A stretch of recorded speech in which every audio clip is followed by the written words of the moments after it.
18 horas. Notícias de Manaus, Amazonas, Brasil e do mundo. Agora na Mix. Legal, 6 horas em ponto em Manaus. Boa noite pra você na sintonia certa, 18 horas no ar a partir de agora, hein? Eu e ela, Karime Leão. Tamo junto, Carlão. É isso aí. A partir de agora até às 7 da noite. Estamos juntos aqui no 18 horas. Muito boa noite pra você, sintonizado aqui em 100,7. E a gente já começa agradecendo a sua companhia, né, Carlão? Valeu a sua companhia. Mix. Inclusive pedimos que você participe conosco no 18 horas usando aí o nosso WhatsApp, que é o 994887592. É isso aí, manda a sua mensagem, o seu áudio. A gente quer saber o que você pensa a respeito dos assuntos que a gente fala aqui no 18 horas. E tá valendo também a sua participação para você que nos acompanha ao vivo pelo YouTube. Manda a sua mensagem de texto pra gente. Mix. Começando 18 horas de hoje com os destaques do dia. Mega operação nacional da Polícia Federal contra a pedofilia prende uma pessoa em Manaus. Seca faz disparar preços dos produtos no interior do estado. Força Nacional de Segurança vai atuar em 37 municípios do Amazonas durante as eleições. Divulgada a nova pesquisa eleitoral para a Prefeitura de Manaus. Hora 6:01, mais uma vez eu agradeço a sua presença em 100,7. Vamos juntos até às 7 da noite com mais uma edição do 18 horas, os destaques desta quarta-feira, 25 de setembro de 2024, no ar, 18 horas. 18 horas. Hoje teve operação Terabyte deflagrada pela Polícia Federal. Foi uma ação nacional para o combate do abuso sexual infanto-juvenil na internet. Detalhe: um suspeito foi preso em Manaus acusado de armazenar e compartilhar também um material ilegal envolvendo crianças e adolescentes. Karime. Carlão, as investigações revelaram que essa pessoa aqui de Manaus usava as redes sociais e aplicativos de mensagens para distribuir conteúdos de exploração sexual infantil. Durante o cumprimento do mandado de busca e apreensão, foram encontrados dispositivos eletrônicos com um vasto material ilegal que agora vai ser investigado. E a ação é resultado de um trabalho conjunto entre as unidades especializadas da Polícia Federal de cooperação no enfrentamento a crimes cibernéticos. E a gente vai saber mais informações, mais detalhes sobre essa operação agora com o repórter André Meirelles. Boa noite, André. Muito boa noite, Karime, Carlão, boa noite a você, ouvinte. Então, o suspeito preso aqui em Manaus, ele tinha só 22 anos, não é? 22 anos, e no exato momento que ele foi preso, Karime, Carlão e ouvintes, ele estava na casa dele, né? Agora está preso aí à disposição da justiça, e além dessa prisão que a Polícia Federal fez, foram encontrados também ali equipamentos eletrônicos no local. Esses equipamentos eram utilizados aí para que o suspeito pudesse cometer, segundo a polícia, esses crimes. Ao todo aí foram cumpridos simultaneamente 141 mandados de busca e apreensão, essa operação que aconteceu em todo o país. E segundo a investigação, além de ele produzir esse material, os criminosos também vendiam as imagens, fotos, vídeos de crianças nessas situações constrangedoras, né? E agora a gente tem também um assunto importante para falar aqui, que é como identificar quando a criança ou adolescente está sendo vítima aí dessa situação, que foi hoje a operação aí Terabyte da Polícia Nacional, inclusive, Federal, né? isso, nacional, para prender várias pessoas aí que estão envolvidas nesse crime de pedofilia infantil, que é quando aí a pessoa, né, aqueles criminosos acabam aí armazenando conteúdos de pornografia infantil que envolve crianças e adolescentes. Então foi feita toda essa operação, e também algumas das pessoas que foram presas eram pessoas que tinham parentes que eram crianças e adolescentes envolvidas também nessa situação. E também é importante a gente identificar quando essa criança, esse adolescente está sendo vítima e denunciar isso, porque conforme a investigação, os criminosos eles agem dessa seguinte maneira: eles criam perfis falsos em redes sociais, estudam o perfil das vítimas e dos familiares, que às vezes colocam informações sensíveis em redes sociais, e com essas informações coletadas, eles se aproximam das crianças com histórias falsas. Aí trocam informações e conversas com as crianças para ganhar confiança da vítima e pedem ali para que elas enviem fotos, né, de cunho sexual, e elas ameaçam e no final esses criminosos acabam ameaçando as crianças para que continuem produzindo aí esses conteúdos, né? Então, vale então a importância de identificar quando a criança ou adolescente está sendo vítima também dessa pressão psicológica, para que esses criminosos abusadores eles coloquem elas nesse alvo, nessa mira aí, para extorquir e mande aí esses conteúdos. E a gente vai entender isso com o advogado de direito da criança e adolescente Murilo Sanches. O abuso sexual é um tema mais amplo, não é somente quando tem penetração, ato libidinoso, oportunação sexual, enfim, também é caracterizado como abuso e violência sexual, tá? Então, quando você tem uma suspeita ou quando a criança ou adolescente conta isso para você, o primeiro passo é você registrar o competente boletim de ocorrência para posteriormente conseguir adotar as futuras medidas cabíveis, tá? Certo? Feito o boletim de ocorrência, é interessante levar esse boletim de ocorrência até o conselho tutelar. Lá, o conselheiro tutelar também vai ouvir o pai, vai ouvir a mãe, colher uma declaração, e aí o conselho tutelar, ele vai encaminhar aquela criança, aquele adolescente que foi vítima do abuso sexual para a rede de proteção. 18 horas. Então tá aí, Karime, Carlão e ouvintes, a gente conferiu a fala do doutor Murilo Sanches, que é advogado de direito da criança e o adolescente, que estava falando nesse momento como identificar, né, essa situação de abusos sexuais. Como ele falou também, não é só na penetração, tem também qualquer outro toque fora aí, né, da situação. E só as imagens, e as imagens de pedofilia também, que é no caso dessa operação, né, André? Realmente se configura e é bom ficar atento, e tá aí, o doutor explicou passo a passo o que os pais podem fazer. A gente está falando aí sobre essa investigação, né, onde a Polícia Federal, inclusive, contou com o apoio da Agência de Investigação Interna da Embaixada dos Estados Unidos, porque, de acordo com a Polícia Federal, entre dezembro do ano passado e agosto deste ano, foram cumpridos aí 1.291 mandados de prisão de abusadores sexuais que estavam, inclusive, pendentes. Karime, Carlão. Obrigada pelas informações, André Meirelles.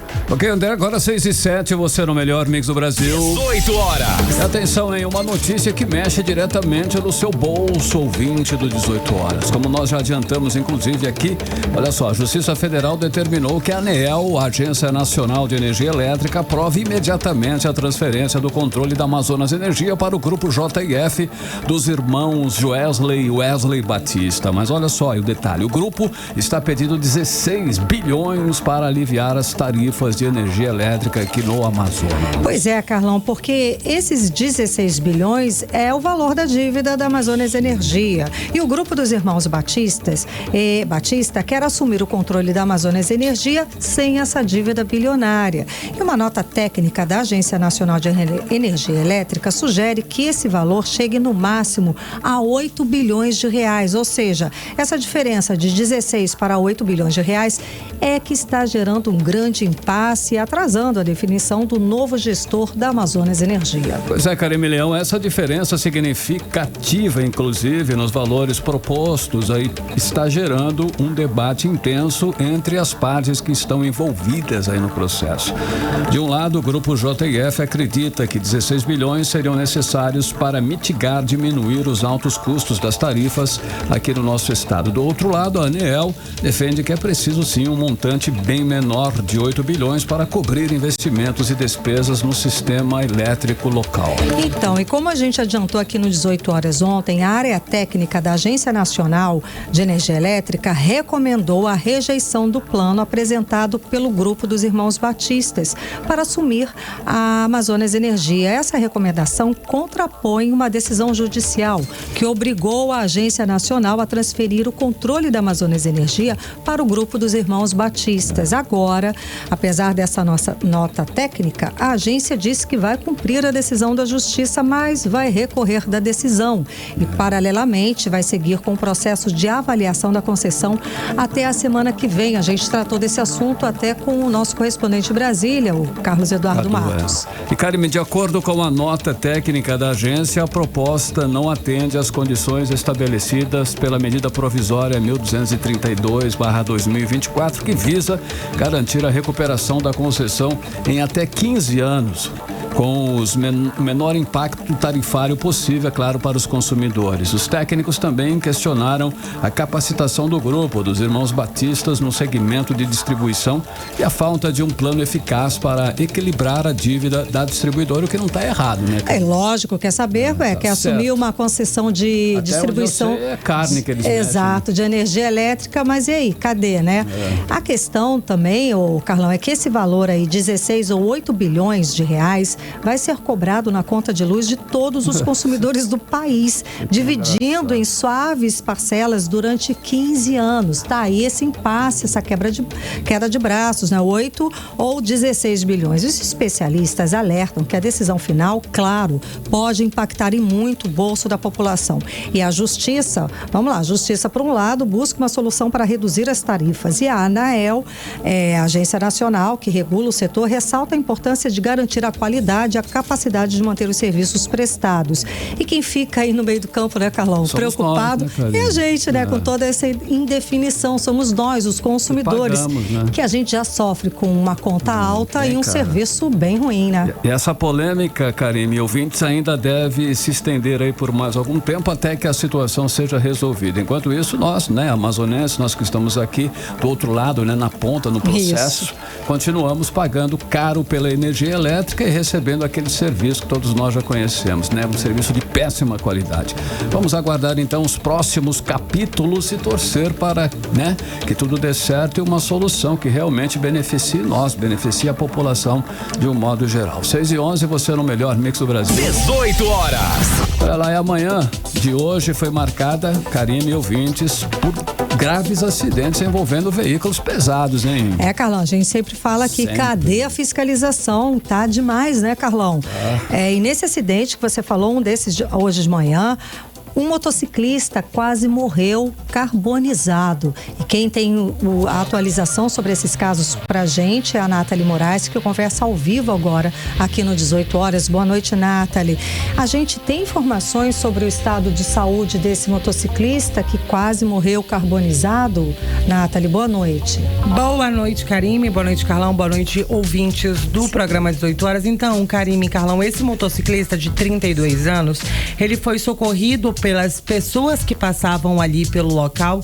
Isso porque ele foi parar embaixo do caminhão com o corpo completamente em chamas, já que muito combustível se espalhou ali na via e rapidamente a motocicleta já entrou em combustão, assim como o caminhão. E aí o que aconteceu?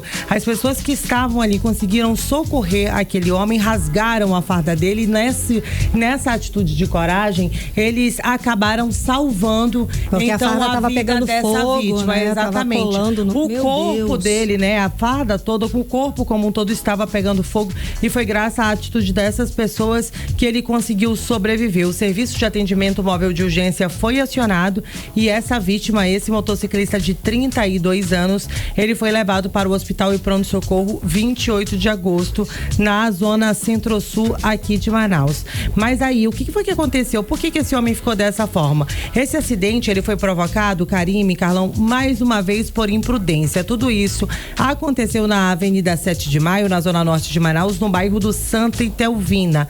Isso porque, né, um motorista, segundo a polícia, teria tentado fazer uma ultrapassagem perigosa na via e aí então ele atingiu o motociclista, que foi arremessado para debaixo do caminhão que passava ali pela avenida. E aí, com a colisão, esse caminhão, né, o motorista foi parar embaixo do caminhão e tanto a motocicleta quanto o motociclista tiveram perca total, né?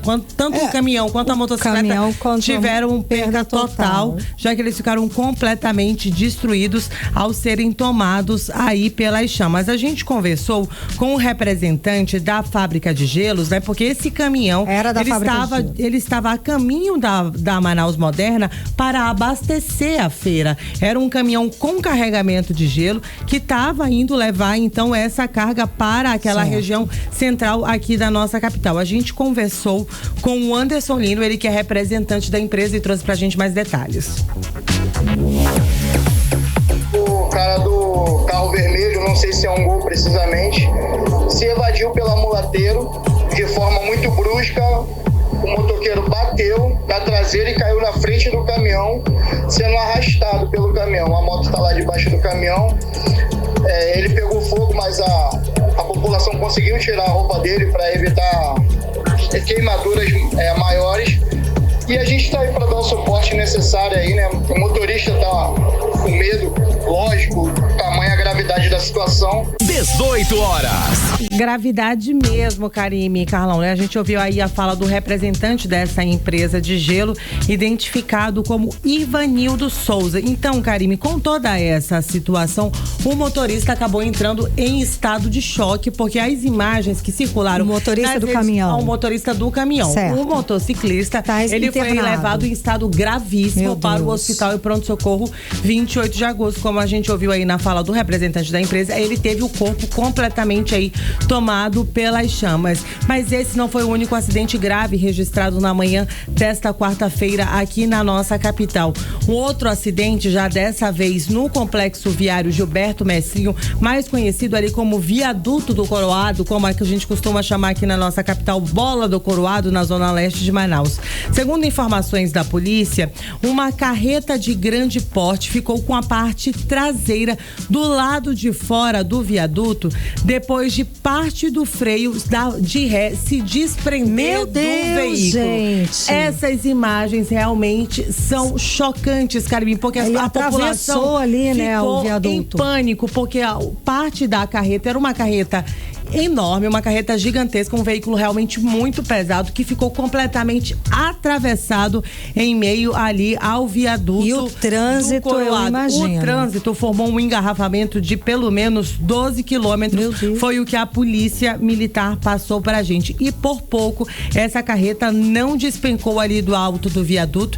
E aí, né, claro, felizmente, apesar das imagens serem chocantes, né, os danos foram apenas materiais. A carreta, né, sofreu danos ali nos eixos traseiros e causou quebra de parte da estrutura de concreto lateral do complexo viário, para você ter ideia do baque, do impacto que foi. E do tamanho, do peso dessa carreta. Exatamente. Ela conseguiu danificar a estrutura do viaduto. O motorista, ele permaneceu dentro do veículo ali durante todo o período sem sofrer ferimentos. O Instituto Municipal de Mobilidade Urbana foi acionado para então tentar controlar o trânsito ali naquela região, mas infelizmente não teve como evitar um engarrafamento, Karime, porque foi realmente, as imagens são assustadoras, porque as pessoas tinham medo da carreta despencar. A qualquer momento podia despencar, pelo menos não aconteceu. Não aconteceu, não foi registrado nenhum ferimento ali no local durante aquele acidente. Karime e Carlão. Bom. Obrigada pelas informações, Nathalie Moraes. E cadê a fiscalização, né, Carlão? Como é que um caminhão desse tamanho, desse porte pesado,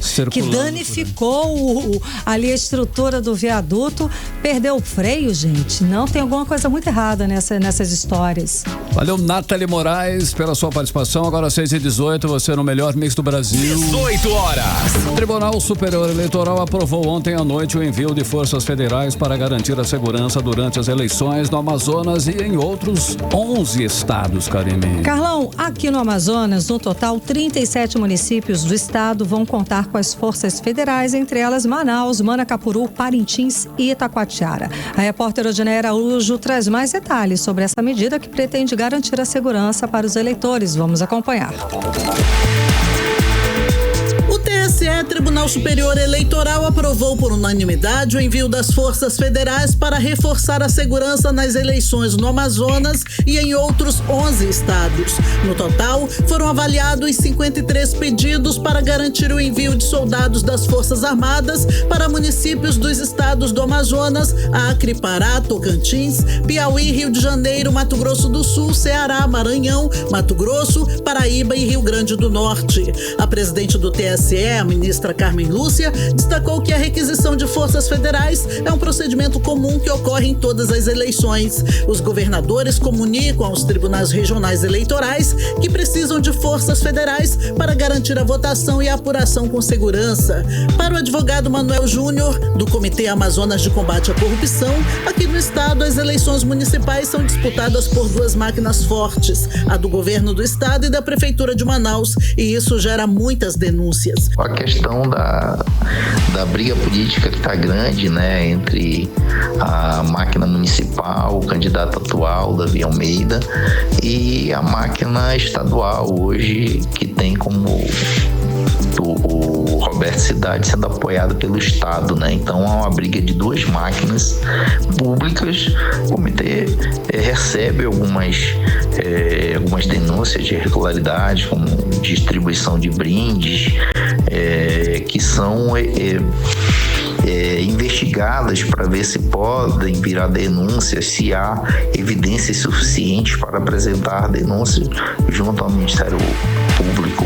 O envio de tropas federais ocorre quando o Estado informa à Justiça Eleitoral que não tem capacidade de garantir a normalidade do pleito com o efetivo policial local, como é o caso aqui do Amazonas. Dos 62 municípios do estado, 37 terão a presença das forças federais no próximo dia 6 de outubro. Além de Manaus, os agentes federais estarão presentes em Carauari, Japurá, Benjamin Constant, Rio Preto da Eva, Eirunepé, Nova Olinda do Norte, São Gabriel da Cachoeira, Itamaraty, Parintins e Tefé.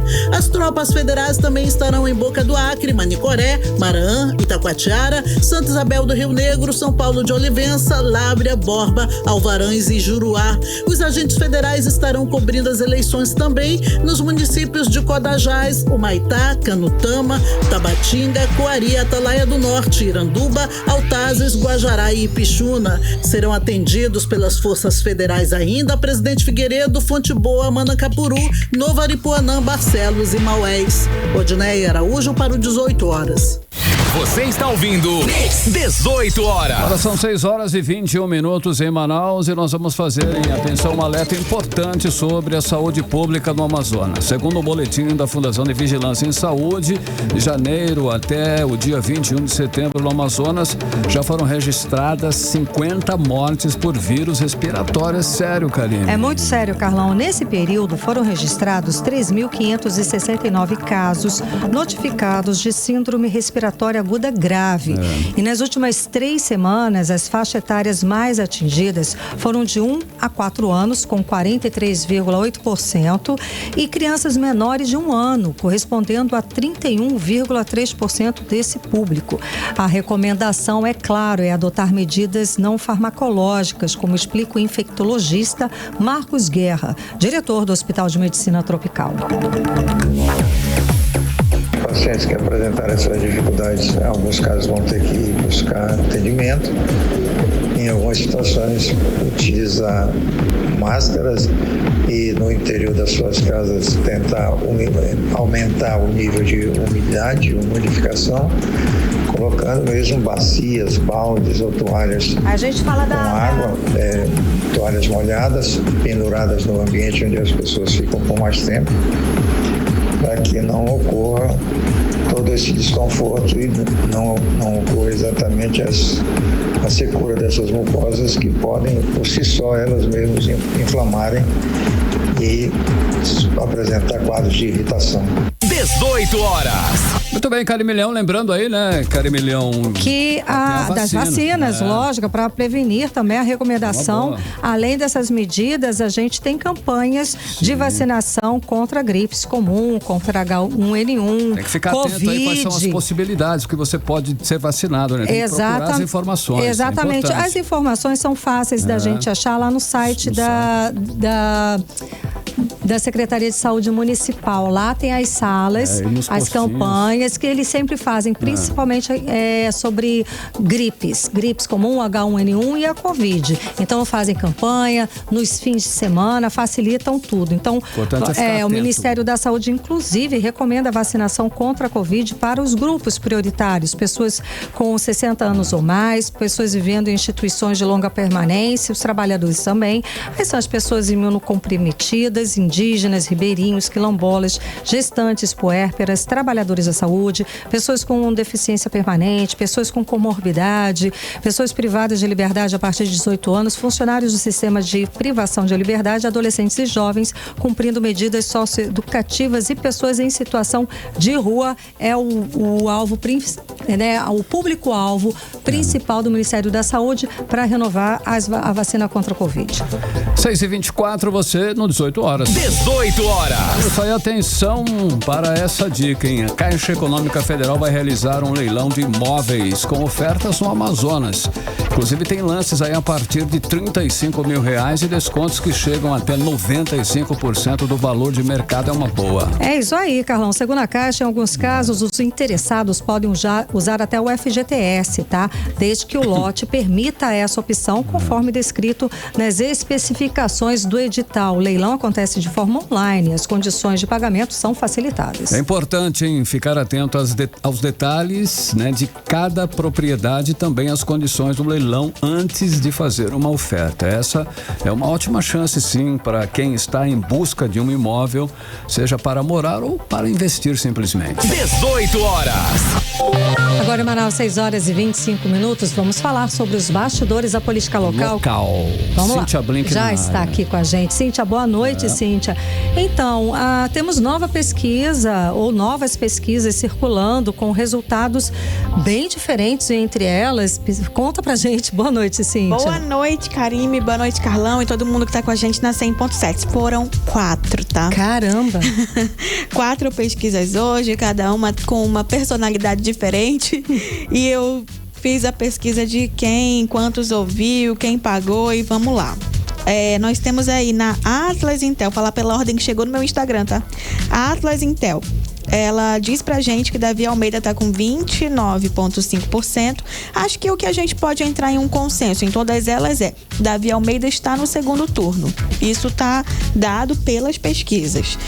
De acordo com essa pesquisa, o segundo lugar, ou seja, quem vai para esse segundo turno com Davi, é um grandíssimo mistério. Tá tudo embolado ali entre Alberto Neto, Amon Mandel e Roberto Cidade. A Atlas falou pra gente que Alberto Neto é o que mais tem chance, com 22,3%. Amon Mandel vem depois com 18,7% e Roberto Cidade com 14,7%. Essa pesquisa da Atlas ouviu 1.200 pessoas e foi feita por meio de um questionário web, tá? Ela custou 35 mil, só uma curiosidade. É caro a pesquisa, A perspectiva foi a mais cara, R$90 mil. Poxa. Isso, a perspectiva diz pra gente que Davi tá com 37,8%, quase 40%, quase leva no primeiro turno, mas isso é muito difícil de acontecer. Depois a gente tem Roberto Cidade com 21%, portanto aposta aí num Davi Cidade. E o terceiro lugar fica um empate entre Alberto Neto e Amon Mandel. Alberto fazendo 14,4% e Amon 13,7%. Essa pesquisa ouviu 920 pessoas e a coleta foi feita presencial. A Atlas foi feita web. Não que haja qualquer... um seja melhor que o outro, só trazendo aqui essa informação. Temos também Big Data, foi a pesquisa mais baratinha aí, R$15 mil. Ela falou pra gente que Davi tá com 32%, Roberto Cidade com 22%, trazendo também esse segundo turno, possivelmente um Davi Cidade, e bota ali pro terceiro lugar Amon e Alberto Neto, mais Amon na frente com 16% e Alberto Neto 13%. Big Data ouviu 1.000 pessoas de maneira presencial. Nós temos também, por último, tá? Vou quase parar de falar números aqui, mas é a Futura, pesquisa da Futura, junto com 100% de cidades. Elas duas juntas fizeram uma mesma pesquisa. A pesquisa delas, por curiosidade, custou 25 mil. O pessoal tá gastando, né, com pesquisa. Alguém tá pagando, né? Eu não sabia que essa cifra podia chegar a 90. Aqui é 100% de cidades que diz que tá pagando. É 32,9 para Davi Almeida, 26,3 Roberto Cidade. Também indicando pra gente um segundo turno Davi Cidade, o Big Data. O terceiro lugar fica empatado entre Alberto Neto e Amon, só que Alberto Neto na frente, com 14,7 e Amon com 11,7. Essa pesquisa da Futura foi feita por telefone e ouviu 1.000 pessoas. Todas elas, gente, foram feitas no mesmo período. Sim. E cada uma trouxe que retrato é esse, né?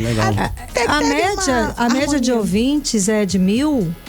Se a gente puder... a média de 1.000. 1.200, 920, 1.000 e 1.000. Cíntia, o capitão Alberto, que uma hora tá em segundo, outra em terceiro e outra em quarto, ele tá apostando tudo na visita de Bolsonaro no sábado. Será que se muda aí, se ele define o lugar dele nessa história toda? Tá apostando tudo e mais um pouco, viu, Carlão?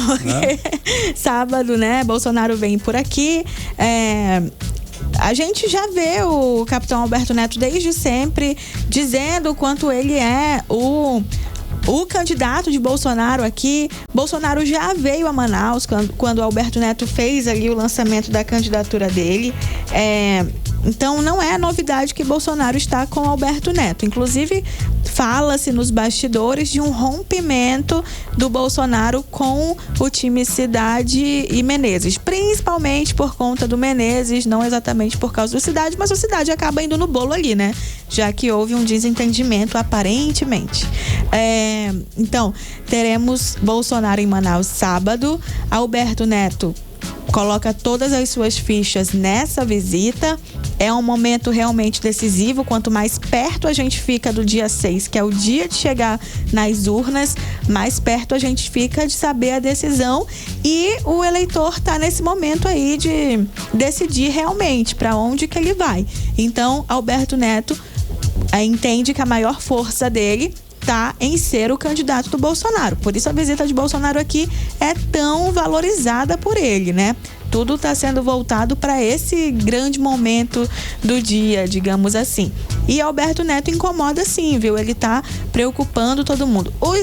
A verdade é que ninguém está dormindo tranquilo desses 4, entendeu? Mesmo Davi Almeida, que está confortável, digamos assim, nesse segundo turno, de acordo com todas as pesquisas, ele já está pensando em segundo turno. Então também é um momento de aflição. Não sei se a aflição seria a palavra. Segundo turno é outra história, né, cara? É outra história total. Segundo turno é outra campanha, mas né? o que ele planta agora pode facilitar ou não a vida dele. Por exemplo, quem que ele prefere enfrentar dos 3? Cidade, Alberto Neto ou Amon? Quem que seria mais fácil para Davi? Não é para ninguém responder não, tá?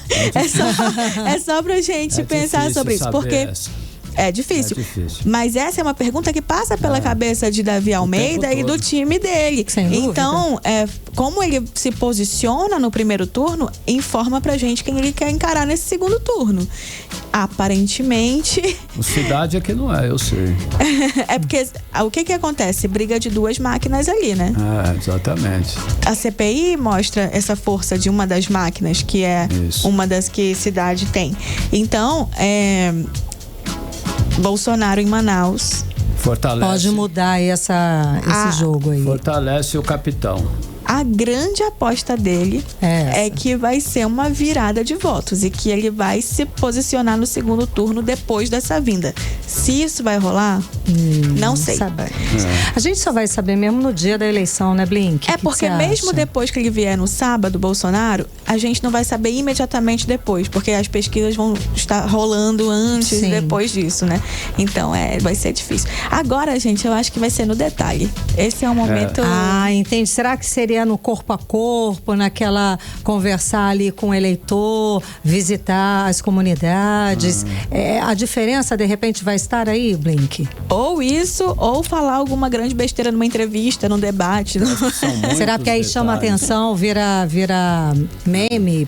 A cadeirada lá no Marçal fez o Datena subir, né? A campanha dele não que eu esteja incentivando alguém de forma alguma. Mas a gente não sabe. Foi uma atitude dele, impensada, mas que a campanha do Datena estava realmente meio morta ali, né? Ele estava chorando nesse mesmo dia, ele chorou e desistiu. Ele chorou de fato, ele deu uma entrevista e ele ficou emocionado, falando do quanto ele não estava conseguindo empolgar, mas que, enfim, que ele estava ali à disposição e tal. E rola a cadeirada e o público de São Paulo nos surpreende, dando um percentual maior para Datena e diminuindo um pouco de Marçal depois de todo esse episódio. Não exatamente pela cadeirada, mas pela reação do Marçal também. Enfim, o fato é que eleição é tudo muito impossível, muito imprevisível. O que pode acontecer, como que o eleitor reage ao que aconteceu. Porque o público poderia, no caso do Datena ali, ter dito, nossa, que absurdo ele fazer isso, não vou mais votar. E foi o contrário. Não tem calma, não tem tranquilidade, não tem controle emocional, né? Mas não, a gente nunca sabe como o eleitor vai reagir. O fato também é que aqui em Manaus as mulheres é que vão decidir isso. O maior número de eleitores é feminino, né? Então, tem outra pesquisa que aponta pra gente, que explica que a mulher, ela decide na última hora. Então, pois é, daí olha aí, olha como é que essas pesquisas, como que de repente no dia da eleição pode mudar tudo, né? E as pesquisas tentam nos dar algum tipo de direção. São muitos detalhes. Agora, quando você fala de corpo a corpo, sem dúvida eles estão investindo muito nisso, viu? A agenda dos 4 principais candidatos, aí eu tô falando de Davi Almeida, Roberto Cidade, Amon Mandel e Capitão Alberto Neto, elas estão super voltadas nessa reta final pro corpo a corpo, pra ida nos bairros, pra idas nas comunidades, realmente fazendo ali discursos, fazendo a mensagem para grupos que estão nas ruas, entregando panfleto, colocando preguinhas, estão até incomodando, a gente falou ontem, né, sobre as preguinhas nas caixinhas de correio, mas também estão botando em casas, viu? Isso tem que ter cuidado, porque... São os adesivos que o Carlão falou, né, Carlão? Estão colando no portão. E é aquela cola que não descola, eu tenho que pedir permissão, viu, gente? Você que trabalhar com isso. Muita permissão, Não, dá raiva, né, gente? Tá lá o teu portão para tirar aquela cola. Pelo menos ainda não estão colando em carros, né? Imagina aquela cola no seu carro, que maravilha, para tirar. E depois que você tira, vem outro e põe de novo. É complicado. Essa não é a parte legal. Não, mas essa força aí no corpo a corpo é a grande aposta para fazer a diferença, é o que a gente tem visto na agenda dos 4, né? Vamos ficar de olho, até dia 6 muita água pode rolar, muita coisa pode acontecer, e eu tô aqui pra contar tudo pra você. Até amanhã. Isso aí. Obrigada, Blink. Até amanhã. Valeu, Blink. 6h36. 18 horas. Participe do nosso WhatsApp. Participe do 18 horas. O nosso WhatsApp é o 994887592, valendo a sua participação. Carlão, eu ia falar pra você, tem mensagem aqui. Olha aí que legal. A Beatriz Neres, ela mandou uma mensagem pra gente. Bia. Não perco um dia o melhor jornal de Manaus. Meu caminho para a faculdade é ouvindo vocês. Valeu, Beatriz. Obrigada pela companhia. Beatriz. Tem outro também, o WhatsApp. Boa noite, sou Edson Souza, do Parque 10. Gostaria de relatar a minha indignação com os condutores de motocicletas aqui em Manaus. Alguns condutores, presta atenção, gente, alguns condutores de moto são irresponsáveis, atravessam canteiro central, andam pelas calçadas, ultrapassam o sinal vermelho, não param na faixa de pedestres, ultrapassam pela direita, cortam a frente do veículo, batem nos veículos e fogem. Tá aí a bronca válida do Edson Souza, lá do Parque 10, né, Carlão? Valeu, Edson e Beatriz. Participe também você, 994887592, é o nosso WhatsApp. 18 horas. Ok, agora, Karime Leão, nós vamos falar pro ouvinte ficar aí, né? Continua ligado em 100,7, porque daqui a pouquinho, de Brasília, o Ministério Público da Educação estuda proibir celular nas salas de aula. Já devia ter sido proibido. 18 horas. Muito bem, Karime, agora a previsão do tempo, hein? Previsão do tempo e temperatura para amanhã aqui em Manaus. É com você, Karime. Previsão do tempo. Segundo informações do Clima Tempo, para amanhã, a previsão de sol com muitas nuvens de manhã e pancadas de chuva à tarde. À noite, a chuva para, viu? A mínima prevista é de 27 graus, a máxima pode chegar a 36 graus. As chances de chuva são boas, gente, 61%. E a umidade relativa do ar fica entre 48% e 91%. Mix. Rio Negro baixou mais 19 centímetros de ontem para hoje, deixando o nível das águas no Porto de Manaus em 14 metros e 11 centímetros. Nós estamos a 1 metro e 41 centímetros do recorde de seca histórico, que foi registrado em 26 de outubro do ano passado, hein? Exatamente, Carlão. Com essa seca extrema, os preços dos produtos estão em escalada de aumento. A gente já falou sobre isso com a Nathalie Moraes, né? Tá tudo muito caro e ficando cada vez mais escassos, principalmente no interior do estado. A gasolina, por exemplo, já é vendida a quase R$9 lá no interior, e produtos regionais como a farinha dobraram de preço. Quem acompanha esse assunto é a repórter Nathalie Moraes, que volta a conversar ao vivo com a gente. Boa noite, Nathalie. Então, a seca está pesando mesmo no bolso de quem mora no interior, não é isso? Não somente no interior, Karime, Carlão, ouvintes do programa 18 horas, mas quem vive aqui na nossa capital já sente. Nos últimos dias, né, nas últimas semanas, a gente já atualizou os nossos ouvintes. A laranja tá mais cara e ela tá escassa no mercado. O Tucumã praticamente desapareceu. Quando a gente encontra, tem um aumento de 150% e a qualidade realmente deixa a desejar. O X Caboquinho já não tem mais aquele mesmo sabor. E aí, Karime, outros produtos que são essenciais no nosso dia a dia e na nossa alimentação também têm sofrido uma alteração de preço absurda. A gente vai falar, claro, da farinha que não pode faltar na mesa do amazonense, mas a gente traz hoje também a atualização, por exemplo, o abacaxi do Novo Remanso. Se você for hoje até a feira da banana, ali naquela região da Manaus Moderna, a unidade do abacaxi está custando em média R$15. Um abacaxi. Um único abacaxi, um aumento de mais de 200% por conta de toda essa situação. Quanto que valia? Um abacaxi custava no máximo R$5. Uhum. E dependendo do tamanho do abacaxi, 3 por 10, eu lembro. Existiam essas promoções exatamente de 3 por 10. Só que com toda essa situação de escassez, de falta de irrigação e recuperação do plantio, o abacaxi desapareceu e está valendo preço de ouro, né? Então tudo isso tem impactado diretamente no bolso do consumidor, não somente no interior do nosso estado, mas também aqui na nossa capital. Como você bem disse, Karime, em alguns municípios, a gasolina já está sendo vendida a quase R$9. Um desses municípios é o município de Envira, na região sul aqui do nosso estado. O município de Envira, assim como o Benjamin Constant, são os dois municípios mais afetados pela seca nesse momento, né? E aí muitos desses produtores rurais vêm enfrentando muita dificuldade desde julho, porque eles não conseguem escoar a sua produção, a pouca produção que eles têm justamente, né? O rio não tem navegabilidade, eles não têm combustível, e aí o que está acontecendo? Muita banana está sendo perdida e é outro... Tá estragando. A gente ainda não tem sentido no bolso aqui na capital. A penca da banana, a palma da banana, né? Como a gente costuma dizer, continua custando R$10. Mas o que está acontecendo? Nos próximos dias, os feirantes estão dizendo que vai aumentar. Então, assim, a gente precisa realmente se preparar para essa mudança que vai doer no nosso bolso. Para a gente entender um pouco mais do que está acontecendo, eu conversei com o Luiz Erval, ele que é gerente de produção do Instituto de Desenvolvimento aqui do Amazonas. Vamos conferir. O que está ocorrendo é que a maior parte dos produtores tem um comprometimento severo das suas expectativas de produção. Então, muitas dessas plantas não conseguem, inclusive, completar o seu ciclo de vida.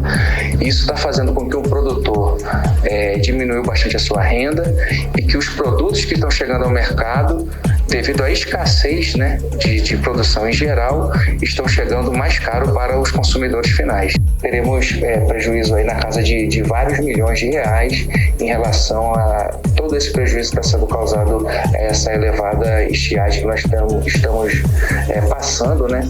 Principalmente em relação à quantidade de dias que isso já se estende. É isso que está realmente trazendo muita angústia, né, aos produtores, principalmente, aos consumidores, ao governo do estado, no sentido de amparar esses produtores rurais e também a alimentação que chega às nossas casas todos os dias, né? 18 horas. Tá complicado, né, Karime? Inclusive, a Associação Comercial aqui do Amazonas emitiu uma nota destacando a preocupação deles com o possível desabastecimento. Isso porque cerca de 100 carretas carregadas de produtos alimentícios seguem paradas no trecho inicial da BR-319, ali naquela região do quilômetro 260 do Igapoaçu, por não conseguirem acessar as balsas devido aí ao ritmo intenso de descida do rio. As cargas estão paradas desde a última quarta-feira, dia 18 de setembro, e aí toda essa situação pode sim afetar o abastecimento, não somente aqui da nossa capital,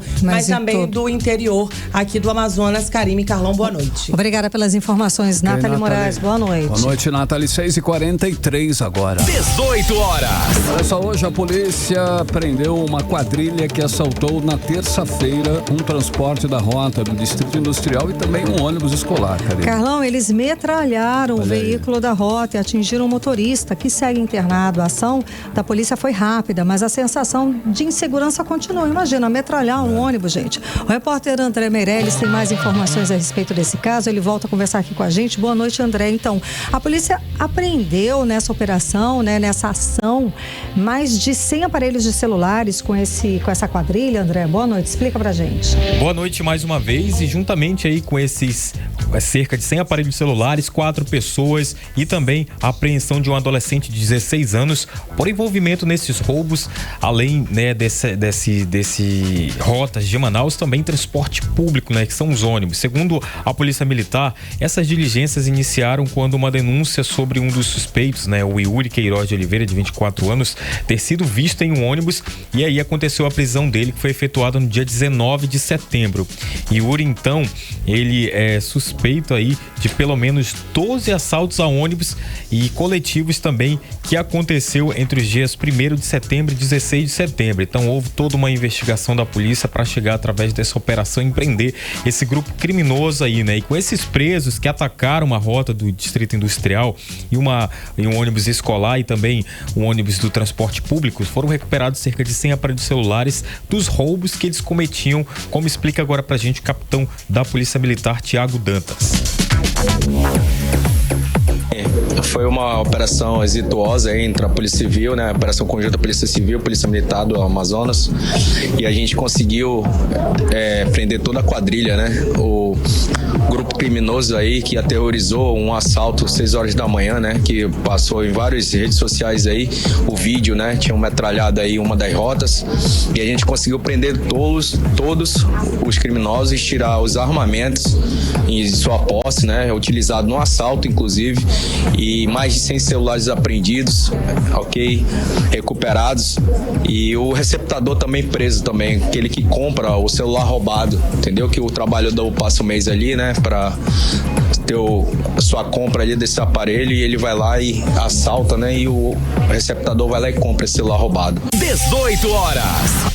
Tá, então conferimos aí na fala do capitão da Polícia Militar aqui, o Tiago Dantas, né, sobre essa operação que, além de prender esses suspeitos aí, esses criminosos envolvidos nesse roubo dessa van e também dessa rota do Distrito Industrial, eles foram presos aí e também recuperados 100 aparelhos celulares que durante todo, né, esse mês aí de setembro eles estavam nessa ação criminosa aqui na capital amazonense, cometendo diversos roubos em vários ônibus coletivos aqui. Agora eles vão responder por roubo majorado, vão ficar à disposição da justiça. Até o adolescente também vai responder pelo crime de roubo majorado e também está à disposição do juizado infracional, Karime Carlão. Obrigada, André, pelas informações. Boa noite. Valeu, André. 6h47 agora. 18 horas. Brasília, hein, Karime? Vamos embora, partiu Brasília. Vamos conversar com o nosso correspondente, o jornalista Carlos Eduardo Matos. Cadu já escuta a gente. Cadu, então. Tá, Cadu, hoje a gente está te vendo, tá ao vivo. Você a internet deixou hoje, Maravilha, ó, você pode conferir o programa completo daqui a pouco, a partir das 7 da noite, pouquinho depois das 7, lá no nosso site, 18 horas. No site também, 18 horas. 18horas.com.br. O programa vai estar lá. Cadu, então, vamos lá.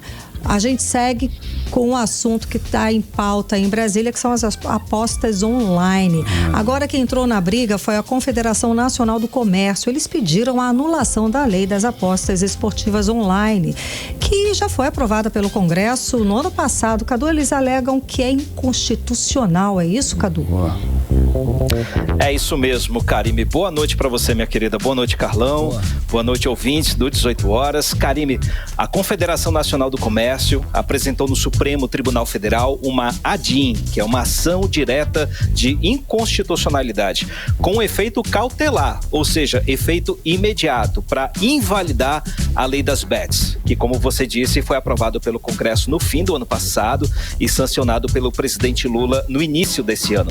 É o famoso retrabalho, Karime Carlão. Quando a proposta de regulamentação das bets estava sendo discutida lá no Congresso Nacional, os partidos fecharam os olhos para muitas coisas, entre elas para o risco de a sociedade se contaminar com a compulsão pelas apostas online, que é o que está acontecendo hoje.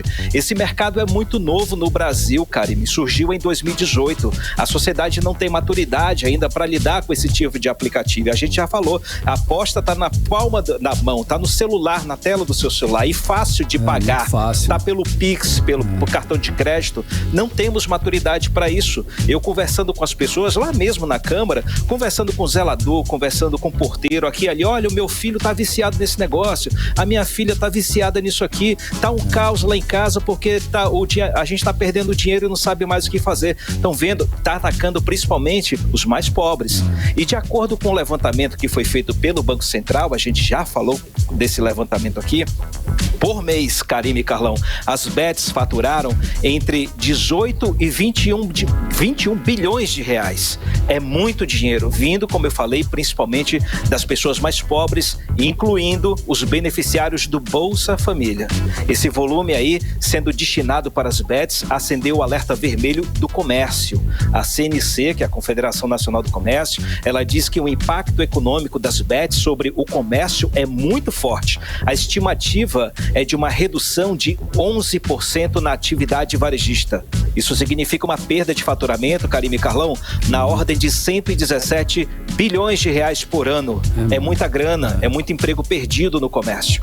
E por isso que a Confederação ingressou com essa ADIM junto ao STF. E a ação agora está nas mãos do ministro Luiz Fux. E as fontes do STF já me disseram que a tendência é o ministro atender ao pedido dos empresários do comércio e invalidar a lei das bets. O que a gente não sabe, Karime e Carlão, é se invalidando, as bets vão sair do ar, como quer aí o senador Omar Aziz. Então vamos aguardar. Vai depender aí do despacho do ministro Luiz Fux. Toda essa crise, Karime e Carlão, vale frisar, foi puxada pelo senador Omar Aziz, né?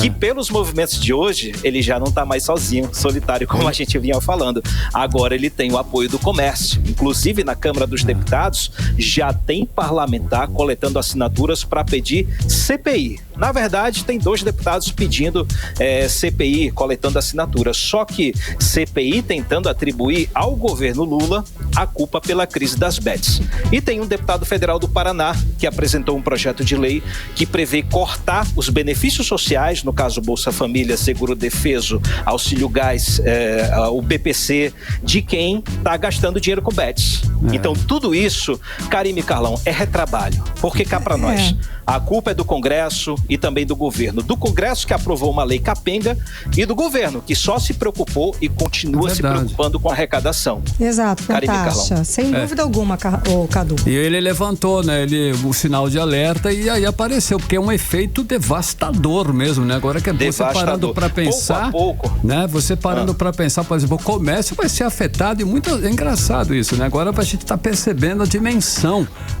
Pouco a pouco a gente vai vendo o tamanho da coisa. O senador Omar Aziz levantou a bola. Exatamente. E Cadu, olha só, o Ministério da Educação vai apresentar um projeto de lei para proibir aparelhos celulares na escola. Essa discussão, inclusive, ela só vai seguir depois das eleições, né, Cadu? Você acha válido isso, Cadu? Essa proibição? Totalmente. Então... eu pensei totalmente, assim, mais em partes, né? Então, exatamente. Porque quando você fala de proibir, né, Cadu? Quando tudo que vai proibir exatamente. já... É outro assunto polêmico, né, o Carlão? Tem gente que concorda porque interfere na concentração dos alunos, dificulta a aprendizagem, e tem gente que não concorda porque o celular é também um instrumento de segurança e também de comunicação dos alunos com os pais dentro da escola. Se as escolas fossem locais seguros, com certeza muita gente abriria a mão do uso do celular dentro da sala de aula. Esse assunto não é novo, né, Carlão? Você sabe disso. Os estados, inclusive o Amazonas, já discutem esse tema aí, já tem um bom tempo, mas nenhum avanço até o momento. Sempre há um impasse entre professores, pais de alunos, as secretarias de educação. Para você ter ideia, Carlão e Karime, 20 estados já possuem leis estaduais, leis próprias, que tratam dessa questão do celular nas escolas, regulamentam essa questão, mas só 12% das escolas do país cumprem a legislação estadual. Acaba que tudo fica na área doméstica, ficam entre acordos domésticos, entre eles, né, entre pais e alunos e as escolas. Por isso que o Ministério da Educação está finalizando o rascunho de um projeto de lei para proibir o uso de celular em sala de aula. A intenção, Carlão, é apresentar esse projeto ao Congresso em outubro, depois do primeiro turno das eleições, quando uma boa parte dos parlamentares já estiver por aqui. Isso seria uma forma de dar uma diretriz nacional para os governos estaduais que ainda não implementaram as suas leis e também aos estados que estão nessa pendenga, nessa queda de braços, como eu falei, entre pais, alunos, secretarias estaduais. Por quê? Os dois lados estão certos, né, Carlão? Mas é preciso que haja uma lei nacional para dar uma diretriz e aí os estados fazerem as suas leis complementares, fazerem os ajustes dentro da realidade de cada um, né? Karime e Carlão. Agora a questão é durante a aula, não. Durante a aula, exatamente. A questão é essa, dentro da sala de aula tá claro isso, que é durante a aula. Durante a Saiu, aula foi pro recreio, fala com o pai, fala com a mãe. Não tem, é óbvio. Como é que você vai assistir a aula mexendo, brincando de celular, de palhaçada? Não dá, né? Celular tocando, celular vibrando, ou então mandando mensagem pra mim, tirando selfie. Não dá certo. Atualizando rede social durante a aula. Óbvio que ninguém vai prestar atenção, não tem como, né? Beleza. Aí guarda na mochila, ok, na sala de aula não usa, depois, não, no recreio, na hora da saída, acabou, o pai vai me buscar, aquela coisa toda. A questão de combinar, a questão de segurança, tá ali o celular, é só não mexer durante a aula, gente. A questão é que isso já é combinado, né, cara? O problema é que o adolescente, ele fica lá. Não, a adolescente deixa com a professora, isso é coisa de gente mal educada em casa. E o que não falta. Pois é, porque se tem educação, se tem educação em casa, aí vai isso para a sala de aula. Se a pessoa respeita, tem uma autoridade em casa que respeita. Aí já entrou na educação. Mas a gente está falando de educação, a gente está falando de sala de aula. E tem muito pai que terceiriza a educação para a escola. É essa a questão e que está errado. E é dificílimo, lógico, essa geração que não, né, sei lá, enfim, como é que é a educação positiva, né? Fica difícil. Cadu, então traz pra gente. Tá vendo como o tema é complicado, educação positiva é ótimo. Imagina como vai ser isso aqui no Congresso. A gente não pode constranger. Não, a educação positiva fala assim na minha época. Então, você quer guardar o celular ou quer levar uma palmada de palmatória? Eu ganhei palmatória na minha época. Você fica uma palmatória no milho, Karime, que eu sei. Tipo isso. Pronto, aí você entrega o celular. Pronto, gente, é fácil resolver a questão. Cadu, traz pra gente as rapidinhas do dia.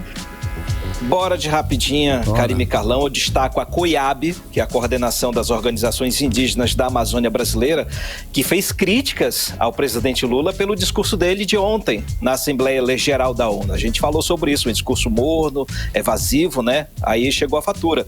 Em nota, a COIAB diz que o governo federal tem falhado em integrar os conhecimentos tradicionais e a participação dos povos indígenas na gestão da crise ambiental.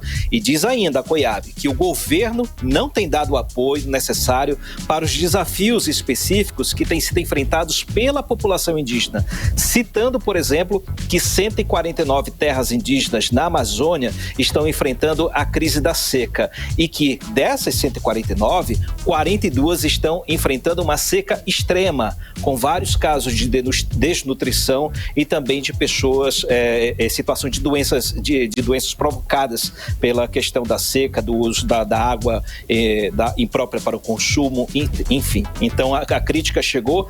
O presidente Lula, que tanto defende a pauta indígena, agora está sendo criticado por uma entidade respeitada que atua na questão dos povos indígenas. Volto com vocês, Karime e Carlão. Beleza, Cadu. Obrigada, Cadu, pelas informações. Até amanhã. Valeu, até amanhã. Agora, tchau, galera. Um abraço. Tchau. Valeu. 6h57, hein? 18 horas. Esporte.